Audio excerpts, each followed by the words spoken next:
सुप्रभात प्यारे बच्चों, कैसे हैं आप सब। आशा करती हूँ कि आप सब स्वस्थ होंगे।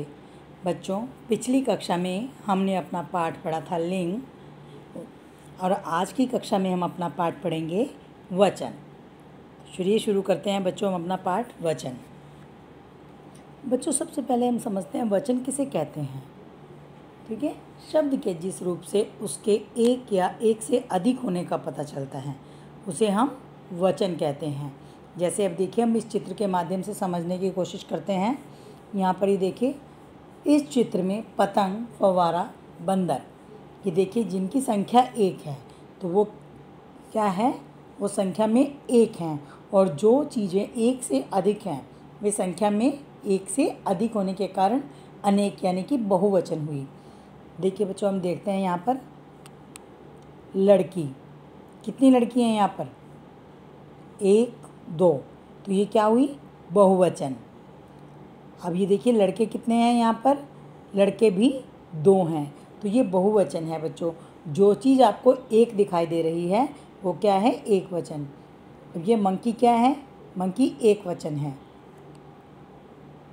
वचन के कितने भेद होते हैं, वचन के दो भेद होते हैं, एक वचन और बहुवचन। एक वचन किसे कहते हैं बच्चों, जिस शब्दों से किसी वस्तु, व्यक्ति या स्थान के एक होने की जानकारी मिले उसे वचन कहते हैं। ठीक है, जैसे हमारे पास एक पेन, एक कॉपी, ये एक है ना, तो एक चीज़ की जानकारी मिले तो हम उसे क्या कहते हैं, एक वचन। जिस शब्द की एक से अधिक होने की जानकारी मिले, कोई एक व्यक्ति भी हो सकता है, वस्तु हो सकते हैं, स्थान हो सकता है, उससे अधिक की जानकारी मिलती है तो उसे क्या कहते हैं हम, बहुवचन। तो बच्चों, हम अपने बहुवचन का ये पढ़ते हैं, एक वचन और बहुवचन। एक वचन में लड़के का क्या होता है, लड़के, पंखा, पंखे, खिलौना, खिलौने, पतंग, पत्ता, पत्ते, पुस्तक, पुस्तकें, तारा, तारे, झूला, झूले, पतंग, पतंगे। नेक्स्ट, लड़की, लड़कियाँ, सहेली, सहेलियाँ, तितली, तितलियाँ, खिड़की, खिड़कियाँ, नदी, नदियाँ, गुड़िया, गुड़ियाँ, यानी कि ज़्यादा हो गई, यहाँ पर चंद्र बिंदु लग गया, यहाँ पर सेम है, बस ये गुड़िया है, एक है, और यहाँ गुड़िया हैं तो क्या हो गए, बहुवचन, यानी कि बहुत सारी गुड़िया। गमला, गमले, जलेबी, जलेबियाँ। बच्चों, में एक बार डेफिनेशन फिर से पढ़ लेते हैं वचन की। वचन किसे कहते हैं, शब्द के जिस रूप के से उसके एक से अधिक होने का पता चलता है, एक या एक से अधिक होने का पता चलता है उसे क्या कहते हैं, हम वचन कहते हैं। और वचन कितने प्रकार के होते हैं बच्चों, वचन दो प्रकार के होते हैं, एक वचन तथा बहुवचन। ठीक है, एक वचन किसे कहते हैं, शब्द के जिस रूप से उसके एक होने के, यानी कि कोई चीज़ एक है, कोई व्यक्ति एक है, कोई चीज़ एक है ना, उसका एक होने की जानकारी मिलती है तो उसे हम क्या कहते हैं, एक वचन कहते हैं।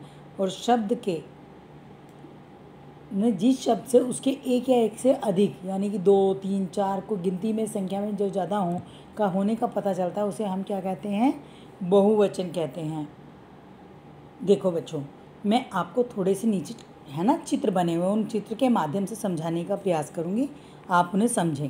देखो, पत्ता क्या है, ये एक है, तो ये क्या है, एक वचन।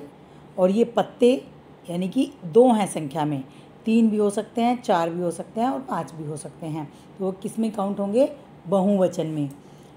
बंदूक एक वचन, और ये आपका बंदूकें हैं, बहुवचन।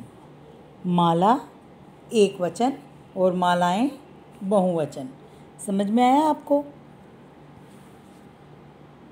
तो चलिए बच्चों, हम कुछ चित्रों के माध्यम से वाक्य बनाना भी सीखते हैं बहुवचन में।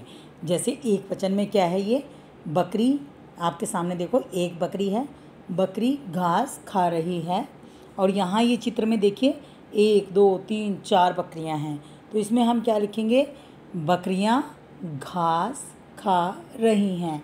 ये जो कार्य है ये आपकी बुक का नहीं है, पर मैं आपको समझा रही हूँ, आपको समझाने के लिए सिर्फ मैंने ये इसका इस्तेमाल किया है।